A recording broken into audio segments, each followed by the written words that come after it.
¿Qué tal? Cuando Jesús de Nazaret inicia su vida pública, según relatan las fuentes, lo hace con un anuncio que es, bueno, audaz es poco decir.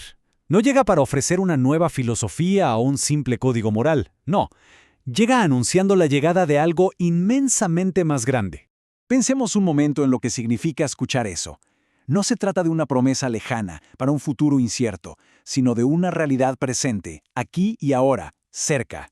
Esta es la afirmación central que lo cambia todo. Pero claro, una declaración de esta magnitud trae consigo un par de desafíos monumentales. Exacto. A ver, primero se necesita una prueba. ¿Cómo se demuestra que ha llegado un reino que no se puede ver? Y segundo, se necesita una estructura. ¿Cómo se asegura que este mensaje, este reino, no se desvanezca junto con su fundador? Vamos a desglosar cómo las fuentes nos explican la respuesta a estos dos problemas. Bien, arranquemos con el primer punto, la prueba. Si se anuncia un reino, hay que demostrar su poder, es lógico. Pero aquí viene lo interesante. Según las fuentes, la estrategia no fue, para nada, la conquista militar. Y ojo, aquí la palabra clave es señales. La fuente deja muy claro que estos actos no eran, no sé, demostraciones de poder al azar. Al contrario, cada milagro, cada curación, cada exorcismo estaba diseñado para ser una señal que apuntaba a algo más, que el reino estaba presente en él y que además servía para testificar que él era el Mesías esperado. Y esto nos lleva a un punto clave, porque los milagros tenían un propósito súper específico, uno que, la verdad, a menudo se malinterpreta. Es que este punto es fundamental, porque choca de frente con una expectativa muy actual. La fuente señala que Jesús no hacía milagros para el show, para entretener a la gente o para hacer un truco de magia. De hecho, se negó a hacerlo frente a Herodes, que solo sentía curiosidad. El propósito era muchísimo más profundo. A ver, esta tabla lo deja clarísimo. La idea no era, digamos, erradicar todo el sufrimiento del mundo en ese preciso instante. Más bien, los milagros físicos eran una señal que apuntaba a una liberación mucho más profunda, una liberación espiritual, la del pecado, que la fuente describe como la esclavitud más grave. Por eso mismo, el fin último no era asombrar, sino invitar a creer. Pero aquí la historia da un giro fascinante. Resulta que las mismas señales que en algunos despertaban la fe, en otros provocaban todo lo contrario, un fuerte rechazo. La fuente menciona, por ejemplo, que después de la resurrección de Lázaro, un milagro que era imposible de negar. Algunos creyeron, sí, pero otros desde ese mismo instante empezaron a conspirar para matarlo. Es increíble. La misma prueba, dos reacciones totalmente opuestas. Bueno, y con esto llegamos al segundo gran desafío, la permanencia. Una vez que se probó la llegada del reino, ¿y ahora qué? ¿Cómo se logra que esto perdure a través de los siglos? Y es aquí donde el enfoque cambia, de las señales a la estructura. Y todo empieza con un número, 12. Jesús elige a 12 hombres para que estén con él, para que participen de su misión.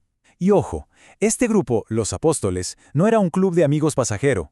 Estaban llamados a ser literalmente las piedras fundamentales de la estructura que iba a guiar a su comunidad.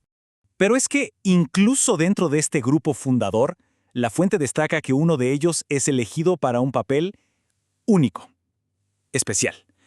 Jesús le da una misión muy específica a Simón Pedro, y con esto establece una jerarquía clara desde el principio. Y aquí llegamos a la declaración que lo define todo. Jesús le da a Simón un nombre nuevo, Cefas o Pedro, que no es un apodo cualquiera, significa roca, y declara que esta roca va a ser el cimiento inquebrantable de su iglesia, que es la manifestación visible y duradera de su reino en la tierra. Pero, a ver, este rol de roca no es solo un título honorífico, ni mucho menos. Viene con una autoridad muy concreta, una autoridad que se simboliza con algo muy específico. Las llaves. Pensemos que en la cultura de la época, las llaves no eran algo que tuviera cualquiera. Simbolizaban una autoridad delegada y absoluta. Entregarle a alguien las llaves del reino significaba nombrarlo administrador principal. Vamos, alguien que gobernaría en nombre del rey. Y esto no es una metáfora sacada de la nada, no. Tiene un referente histórico súper claro. La fuente lo conecta directamente con la figura del Al-Habayt del Antiguo Testamento, que se traduce como el que está sobre la casa. Era básicamente el primer ministro del reino de David. Tenía las llaves y la autoridad para tomar decisiones que obligaban a todos en ausencia del rey. Así que al darle las llaves a Pedro, Jesús está recreando esa misma figura de autoridad. Ok, entonces, ¿qué significa en la práctica esa autoridad de atar y desatar? Bueno, la fuente lo aterriza en tres poderes muy concretos. Primero, la autoridad para absolver los pecados en nombre de Dios. Segundo, la potestad para pronunciar juicios doctrinales, o sea, para definir la doctrina oficial. Y tercero, la capacidad para tomar decisiones disciplinarias que gobiernen la vida de la Iglesia. Y así es como las dos piezas de este rompecabezas finalmente encajan, para formar una institución pensada para durar. Entonces, para resumir, los milagros sirvieron como la prueba irrefutable de que el reino de Dios había llegado. Pero, claro, para que todo eso no se quedara en un simple momento histórico, la autoridad de las llaves, entregada a Pedro y a sus sucesores, creó una estructura de gobierno visible y tangible, diseñada para guiar a la Iglesia a través del tiempo. Y esa es la gran pregunta que queda flotando, ¿no? Porque esta combinación de pruebas milagrosas y una estructura de liderazgo tan definida no es solo una historia del pasado. Es el modelo fundacional que, según estas fuentes, ayuda a entender la estructura y la increíble permanencia de la Iglesia Católica hasta el día de hoy. Un legado que, por cierto, continúa generando tanto una fe inmensa como una profunda controversia.